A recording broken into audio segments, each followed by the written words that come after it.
People don't expect to be hurt when they go to the hospital. And one of the major things that happens to them when they go to the hospital is hospital-based infections. The CDC says that the #1 way to fight antibiotic resistance is to prevent infections.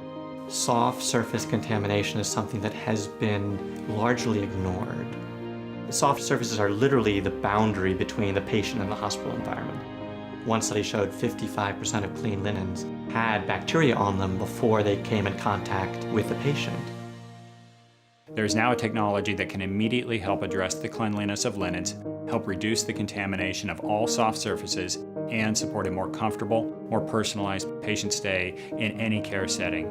It is a technology called SilvaClean, and it gives hospitals a significant competitive advantage. It's easy for laundry providers to adopt it because it doesn't require them to rework their existing laundry processes. And it's easy for hospitals to utilize. SilvaClean stays in the linens. It allows the textiles to be actively fighting odor and stain-producing bacteria.